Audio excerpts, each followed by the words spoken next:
Hi viewers, welcome back to my channel. Today's topic is Helicobacter pylori infection, commonly known as H. pylori infection. And this topic was requested by some of the viewers. So H. pylori infection normally occurs when the lining of the stomach as well as that of the duodenum gets infected by the Helicobacter pylori bacteria. And this bacteria is a gram-negative bacteria, and it's actually microaerophilic, meaning it thrives well in an oxygenated environment, not necessarily as much oxygen as the atmospheric oxygen, but at least the bacteria needs some oxygen for it to thrive well. So H. pylori bacteria is also spiral shaped, and actually that's where the name helico comes from, because helico means spiral shaped. So research shows that more than half of the world's population is actually infected with Helicobacter pylori bacteria, but only few individuals actually develop the signs and the symptoms of the infection. So H. pylori bacteria has several strains or several subgroups, but not all of them are pathogenic or not all of them are disease causing. So only few strains are disease causing.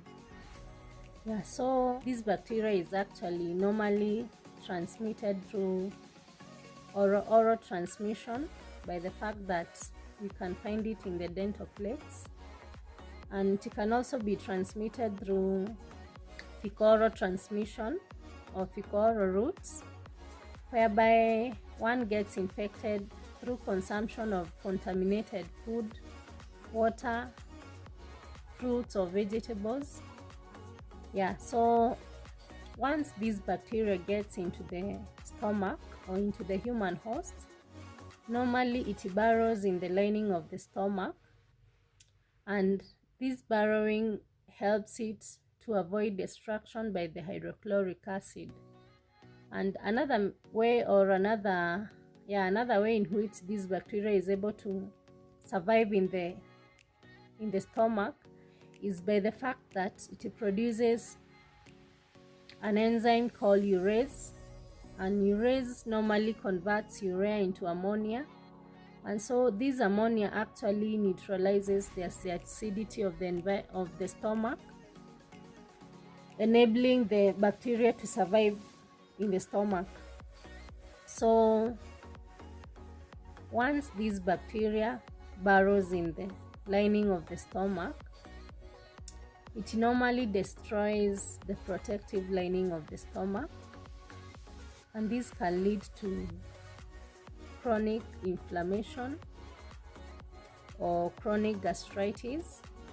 And further, once this protective lining has been damaged or destroyed, this can expose the stomach to hydrochloric acid, which can lead to an open ulcer.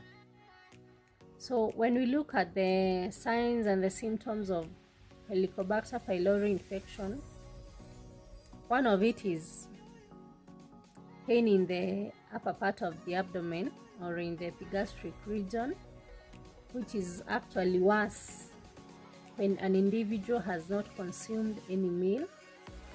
You may have bloating. There is also indigestion. There is nausea, vomiting, and if an individual has developed an open ulcer, mostly peptic ulcer, this normally affects the upper part of the stomach. They experience vomiting blood or hematemesis. If they have developed a duodenal ulcer, they can experience black stool or melena. So other signs and the symptoms of H. pylori infection may be fatigue, there is headache, some may develop fever, there is also loss of appetite or a sense of feeling full or satisfied after consumption of only a small amount of food. So the signs and the symptoms that you've talked about can be as a result of another infection, maybe intestinal ones.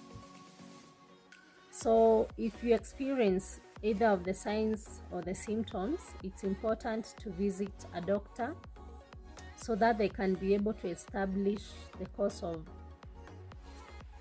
the symptoms or the signs that you're experiencing.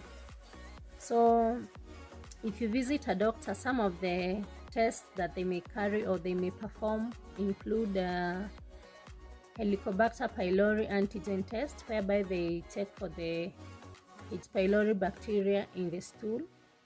We also have H. pylori bacteria antibody test, and you can also have an endoscopy. So in case you've been diagnosed with H. pylori infection, your doctor may prescribe for you 3 types of drugs, which are normally standard treatment for eradication of H. pylori bacteria.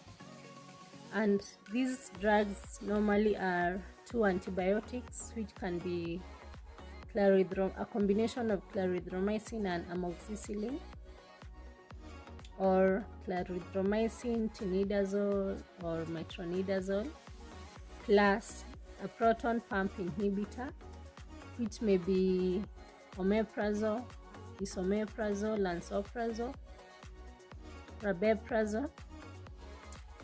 So you can combine, or your doctor may combine either of the 2 antibiotics plus 1 proton pump inhibitor. And this medication is supposed to be taken for 2 weeks. And many a times we normally give an antacid after the treatment or after the completion of the 2 weeks course of the H. pylori treatment, which we normally term as the triple therapy. We prescribe an antacid, which allows or which enables the healing of the lining of the stomach or the duodenum by controlling the acid production in the stomach.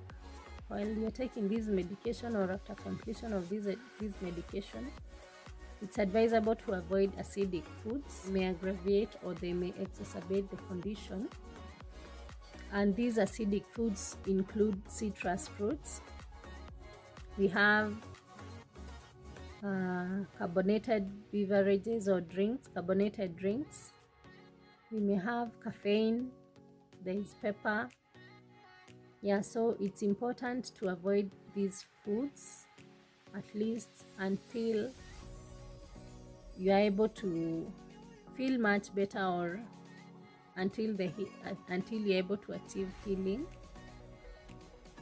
So thanks a lot for watching. If you have any questions or any queries, kindly reach out to me, and don't forget to subscribe and to like and to share my video.